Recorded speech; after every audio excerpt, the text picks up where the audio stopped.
구독 안 눌러주신 분들 구독 부탁드리고요. 좋아요 한 번씩 부탁드립니다. 오늘도 시청 감사합니다.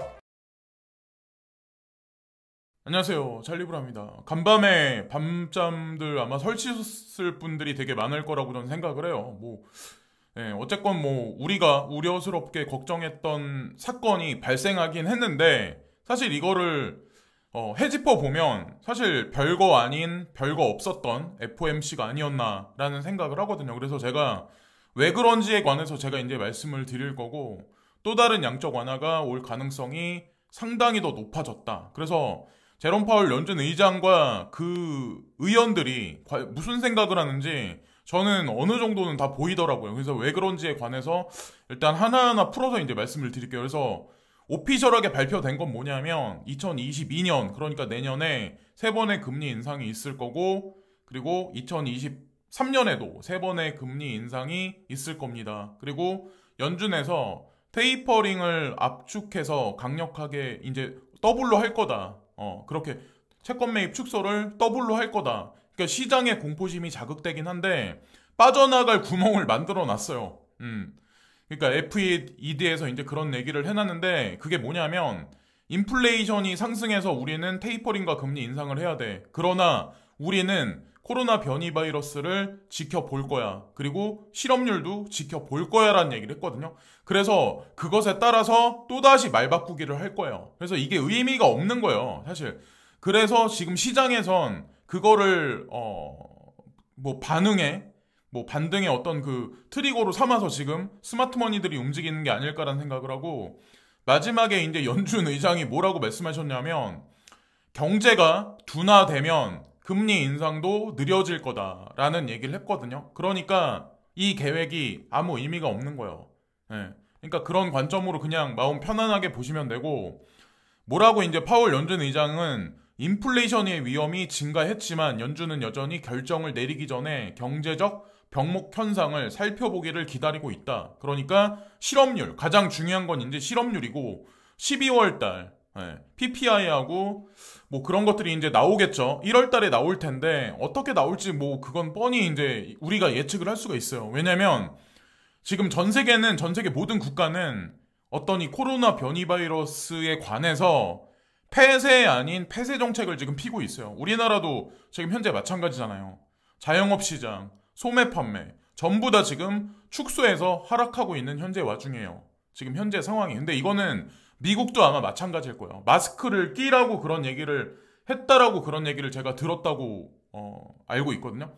그런 얘기는 뭐냐, 결국에는 어디 공공기관이나 아니면 리테일 샵에 들어가고 나올 때도 뭔가를 한다는 얘기예요. 거기도 마찬가지, 유럽도 마찬가지로 그렇게 할 거고.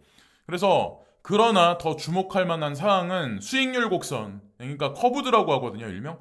근데 극적으로 평평했기 때문에 파월이 뭔가를 해야 한다는 것입니다. 정책 실수가 오고 있다는 신호입니다. 지금 현재 막판까지, FED는 막판까지 치달았다. 그래서 20년물하고 30년물 일드 스프레드가 문제가 지금 생겼다. 그래서 어떤 경제학자들은 지금 그런 얘기를 지금 하고 있고, 또한 이제 중요한 게 딱 단적으로 직관적으로 제가 하나 말씀드릴게요. 11월 5일 날 이제 실업률에 관해서 발표된 게 4.6%, 전해가 4.8%. 그래서 경기 좋아지고 있구나, 실업자가 감소하고 있구나.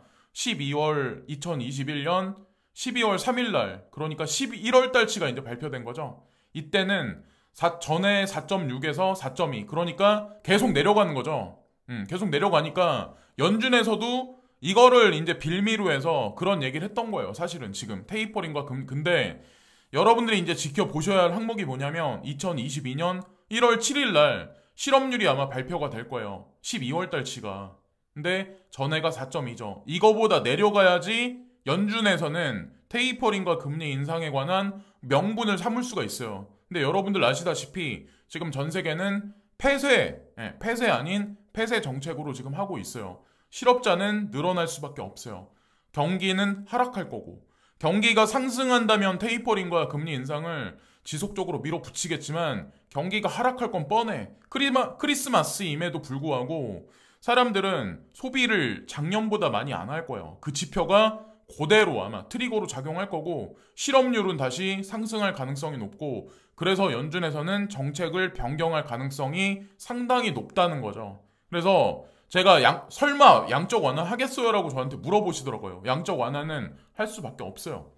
자, 이게 이제 10월 달에 칼럼에 나온 건데 이때도 이제 그런 얘기를 했었거든요. 제롬 파월 연준 의장이 1960년대 있었던 뭐 인플레이션에 관한 어떤 잔마켓의 어떤 혼란스러움이 그게 뭐 제롬 파월 연준 의장한테 뭐 리스크로 다가온다 뭐 이런 얘기를 그때도 했었거든요. 그러니까 변한 게 아무것도 없다는 거예요.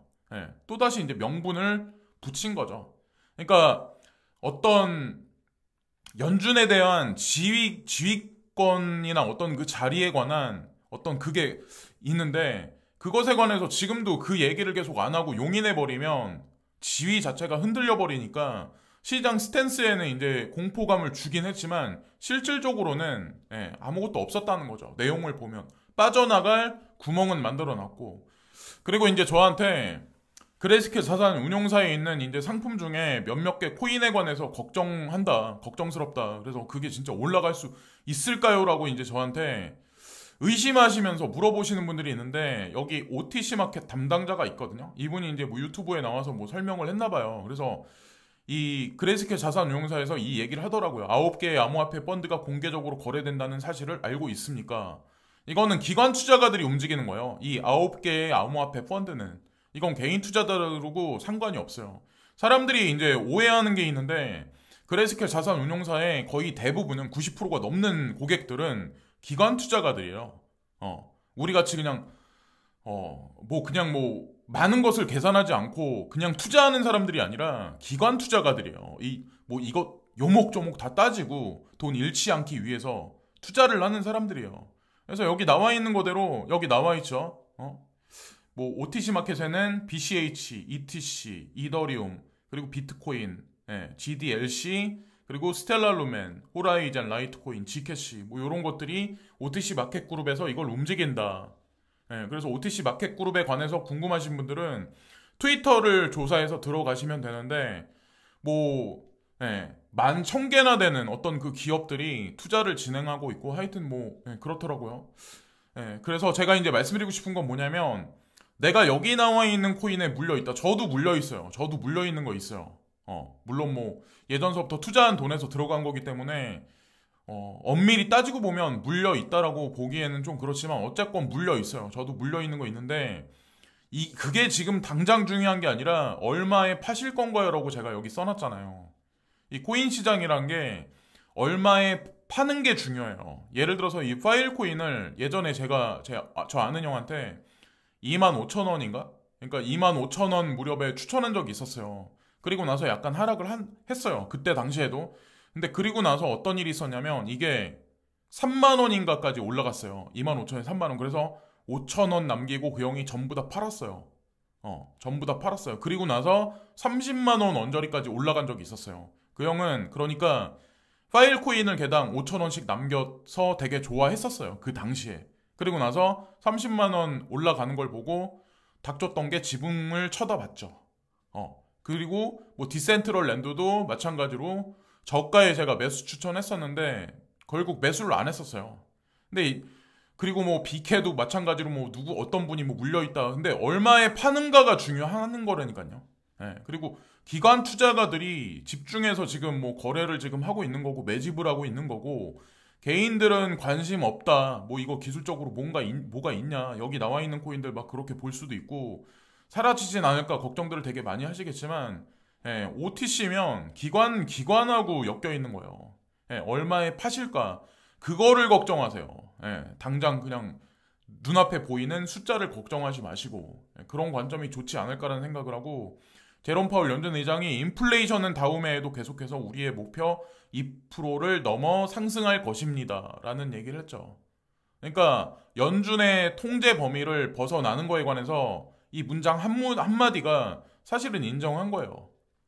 연준에서는 통제를 못해요. 지금 현재 제가 개인적으로 보기에는 폭주 기관 열차를 급브레이크를 밟아서 멈추기에도 모호하고 그렇다고 여기서 계속 양적 완화를 지속적으로 하기에도 애매모호하니까 그런 발표를 오늘 아마 했었을 거예요. 단 중요한 건 빠져나갈 구멍을 만들어 놨다는 거죠. 코로나 변이 바이러스라는 명분거리를 하나 던져놨다는 거죠. 그래서 어쨌든 시장은 반응했어요. 그래서 뭐 극적인 반등에 뭐 엄청난 폭등장에 온 건 아닌데 어쨌건 스마트 머니들은 일단 움직였고 코인 마켓도 뭐 약간의 반등이 있는데 코인 마켓은 뭐 유동성이 들어오는 것도 중요한데 사실 가장 중요한 건 그러니까 명확한 규제안이죠. 사실 명확한 규제안이 언제 나오냐에 따라서 많은 아마 변화가 있을 거예요. 유동성보다 그게 더 아마 전 중요하다라고 생각하고 규제안이 나오기 전이기 때문에 지금 현재 가격이 이제 규제안이 확실히 나오면 지금 가격에 절대로 머무를 수가 없어요. 그리고 제가 간간히 폴리곤 괜찮다 이제 말씀을 많이 드렸었는데 앞으로도 아마 괜찮을 거예요. 근데 고팍스 뭐 BTC 마켓에 상장됐고 뭐 고파이도 뭐 진행된다 이런 얘기들이 있더라고요. 그래서 나왔기 때문에 제가 이걸 말씀드리고 자 어쨌건 계속 사서 모으시고 제가 뭐 WRX 코인에 관해서 오늘도 한마디 말씀드리려고 해요. 인도에 관해서 말씀을 드리려고 해요. 인도, 미국, 중국 자 전반적인 상황에 관해서 정치적인 거 그리고 전체적인 흐름에 관해서 말씀드리려고 해요. 왜 코인이 중요한데 왜 이걸 자꾸 우리한테 계속 얘기하려고 하냐. 근데 이런 걸 아시는 것도 되게 중요하거든요. 저는 국내 미디어만 보는 사람이 아니에요. 그 여러 가지 뭐 전 세계 여러 가지 미디어를 보고 이 조각조각을 맞춰서 전체 흐름을 보려고 하는 사람인데 이런 얘기가 나왔어요. 여기 보면은 12월 13일 날 이 뉴스가 나왔어요. 인도에서 푸틴의 쿠데타는 미국을 충격으로 몰아넣었다. 근데 얼마 전에 제가 제 영상에서 그런 말씀 드린 적 있죠. 미국이 에너지 정책에 있어서 해외에 추진했었던 모든 집중했던 거를 다 배제시킬 거다. 앞으로 그렇게 할 거다. 그런 뉴스를 보여드린 적이 있을 거예요. 근데 그 틈을 러시아가 들어갔어요. 러시아가. 근데 이게 WRX하고 무슨 관련이 있냐? 제가 이제 끝까지 들어보시면 아세요. 자 여기 보면은 2022년 말까지 거의 1,500만 배럴의 원유를 인디언 오일에 공급합니다. 그래서 그러니까 미국이 빠진 자리를 러시아가 협력을 맺은 거예요. 지금 현재 외교적으로 그 관계를 이제 보시면 되고 여기 보시면 이것뿐만 아니라 석유나 가스, 석유와 철강, 조선뿐만 아니라 군사 문제를 포함한 광범위한 주제를 다루었다. 이 문제까지. 자, 미국의 빠진 자리에 이제 이렇게 러시아가 들어갔고 러시아와 인도의 공동성명은 군사장비 생산의 공동개발을 포함해 국방협력을 강화하겠다는 뜻을 재확인했다고 밝혔다. 미국에서 과연 좋아할까요? 미국에서 지금 현재 입장이? 그리고 또 하나 이제 중요한 게 뭐냐면 중동에서는 중국과 러시아가 대립하는 전략이 얼마나 잘 진행됐는지에 대한 미국의 기대와 상반된다. 지금 현재 중동에서 중국의 공격적인 영향력 확대에 대한 미국의 반격은 주로 아랍에미레이트, 근데 바레인 그리고 이스라엘과 맺은 관계 정상화 거래와 아시아에서 중국에 대한 균형자로서의 인도의 역할에 기반을 두고 있다. 이 인도가 되게 중요한 역할을 하거든요. 지정학적으로, 정치 외교적으로. 근데 인도가 러시아하고 손을 잡았어요. 미국이 빠진 틈에서. 그러면 중국한테는 외교적 입장에서 상당히 되게 좋아진 거거든요. 사실은. 근데 제가 이거를 여기서 이제 또 보시면은 2030년에 세계에서 세 번째로 큰 에너지 소비자로 유럽 연합을 추월할 거다. 자, 제가 그래서 WRX를 말씀드렸었던 거예요. 자, 그러니까 GDP, GNP가 과연 인디아는 어떻게 올라갈지 지금 그거를 알기 때문에 러시아도 미리 손을 써서 이렇게 에너지 주입을 하려고 지금 하고 있는 거고 여기서 아랍에미레이트도 중동에서 되게 중요하거든요. 근데 무기 구매 협상 중단했다. 냉기로 도는 미국과 아랍에미레이트. 근데 이것도 마찬가지로 러시아가 껴있어. 러시아가 아랍에미레이트하고 무기 구매 협상을 시작을 했다는 얘기가 있더라고요. 그래서 제가 말씀드리는 거예요. 미국은 전 세계에 군사적으로 에너지 협정 관계도 전면적으로 다 서서히 빠지고 있어요. 공격적으로 들어가는 게 아니라. 그 틈을 러시아와 중국이 계속해서 들어가고 있는 현재 상황이에요. 자, 이게 제가 제 내피셜인가요?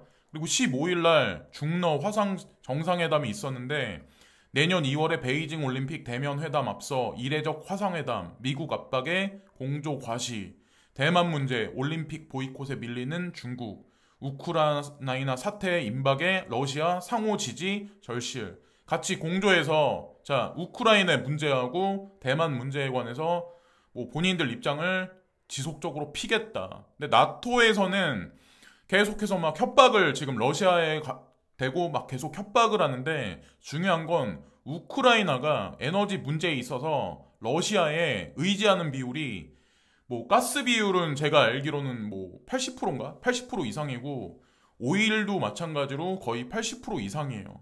근데 이 지금 현재 상황에서 유럽도 그렇고 러시아가 지금 겨울이 계속 다가오고 있잖아요. 지금 현재 상황에. 그러면 가스관을 잠궈버린다. 오일 송유관을 잠궈버린다. 이런 문제가 심각해지기 때문에 립은 하는데 나토군도 이제 립을 하는데 군사적 개입을 하기가 애매한 입장이라는 거죠. 그걸 알기 때문에 근데 미국에서 그렇다고 군사적 입장으로 지금 군사 파병을 할 수도 없는 입장이고 지금 그래서 어쨌건 지금 현재 뭐 전체적인 어떤 그 흐름 자체는 중러한테 사실 뭐 나쁘게 흘러가는 건 아니에요. 제가 이런 말씀 드리면 너는 공산주의자냐? 저한테 저는 그냥 객관적 입장에 흐름을 그냥 말씀드리려고 하는 거예요. 그리고 결과도 지켜보세요. 많은 사람들은 뭐 미국이 향후에도 수십 년간 패권국이 될 거다라고 얘기를 하는데 그렇지는 않을 거예요.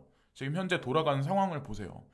바이낸스는 인도네시아 통신사와 파트너십을 맺고 새로운 암호화폐 거래소를 개발합니다. 이 사람 바이낸스를 보세요. 인도에 이 커넥션을 맺고 인도네시아 같은 경우도 신흥국 시장에서는 향후에 GMP 입장에서 2030년까지 엄청나게 성장할 국가 중에 대표적인 국가거든요. 인도 외에. 여기도 아마 5위권 이내로 들어갈 거예요. 선진국들이 서서히 내려올 때. 그러니까 그걸 다 알고 있다는 거죠. 바이낸스가. 그래서 바이낸스 망한다 하실 분들이 있겠지만 하여튼 지켜보세요. 제 얘기가 맞나 틀리나. 어쨌건 뭐 FOMC 회의는 뭐 별다른 뭐 앞에서는 공포를 조장했지만 사실상 뭐 뚜렷한 어떤 뭐 그런 게 없게 금 지나간 게 아닐까라는 생각을 하고 실업률과 어떤 이런 면을 여러분들이 이제 지켜보시면 향후에 가상자산 시장은 그리고 주식시장은 어떻게 움직일지에 관해서 아마 명확히 아마 방향성을 아마 유추하실 수 있지 않을까라는 생각을 합니다. 그래서 오늘도 뭐 이런저런 제가 말씀을 드렸는데 뭐 궁금하신 거나 이런 거는 또 따로 찾아보시고 궁금하신 게 있으시면 댓글에 남겨두세요. 어쨌건 그래스켓 자산운용사 OTC 마켓에 있는 코인들 가지고 계시면 물려 계신다고 하더라도 우리가 원하는 목표가는 여러분들이 물려 계신 그 가격이 아니에요. 절대로. 그것만 잊지 마세요. 그게 가장 중요합니다. 자, 오늘도 시청해주신 많은 분들께 고개 숙여 감사를 드리고요. 감사합니다.